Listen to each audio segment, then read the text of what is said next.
ترمذی کی روایت ہے، بنی اسرائیل میں ایک نوجوان تھا کفل، روزانہ نئی لڑکی اپنے کمرے میں لاتا تھا، شراب اور لڑکی اس کی زندگی تھی۔ ایک رات ایک لڑکی کو لے کر آیا، 60 دینار پاکستان کا 12 لاکھ روپیہ بنتا ہے، اور آپ کا 1 لاکھ بنتا ہے۔ 1 لاکھ رینڈ دے کر وہ ایک لڑکی کو لے کر آتا ہے۔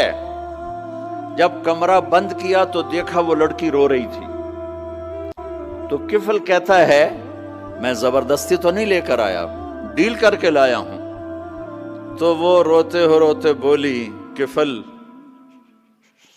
طوائف نہیں ہوں، غریب ہوں، مجھے غربت نے عزت بیچنے تک پہنچا دیا ہے۔ وہ لڑکی رونے لگی، کفل عزت دار ہوں، مجھے غربت نے طوائف بنا دیا ہے۔ تو کفل رو پڑا اور کہنے لگا، میری بہن جس عزت سے آئی تھی چلی جا، جو پیسے دیے ہیں جا اپنی غربت مٹا، ہدیہ 60 دینار یعنی کہ 1 لاکھ رینڈ بنتا ہے، جا اپنی غربت مٹا، اور میرے لیے دعا کر، میں بہت گندا انسان ہوں، میں تیری آنسوؤں کو دیکھ کر میں بھی توبہ کرتا ہوں۔ وہ لڑکی گھر پہنچی، پیچھے کفل مر گیا، اس کو نہیں پتا موت آئی کھڑی ہے سر پہ، وہ مر گیا۔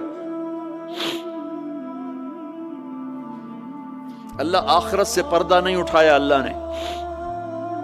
وَمِن وَرَائِهِمْ بَرْزَخٌ إِلَى يَوْمِ يُبْعَثُونَ، پردہ ہے، مر گیا، کیسے مرا، کس حال میں مرا، کچھ پتہ نہیں ہے، اس کی قدردانی پہ قربان جاؤں۔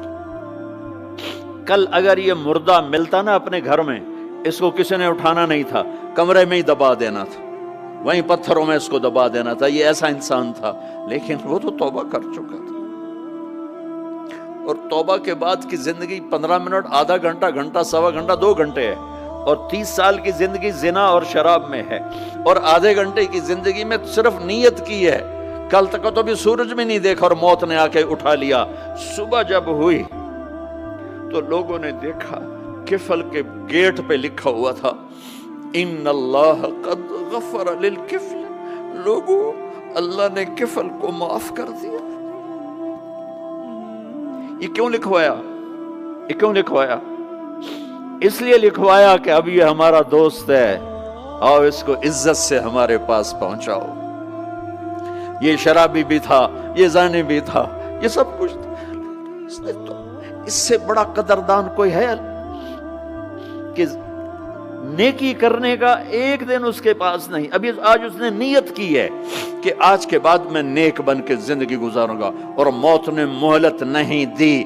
خالی نیت پر میرے اللہ نے کیا کر دیا، اتنا بڑا مین گیٹ پہ نورانی سطر سے لکھا ہوا تھا، ان اللہ قد غفر للکفل، اللہ نے کفل کو معاف کر دیا۔ یعنی جاؤ اس کو عزت کے ساتھ لے کر آؤ اور میرے دربار میں پہنچاؤ، یہ اللہ ہے۔ میرے عزیزو، اللہ کے واسطے اپنے اللہ سے دوستی کر لو، اپنے اللہ کو اپنا بنا لو۔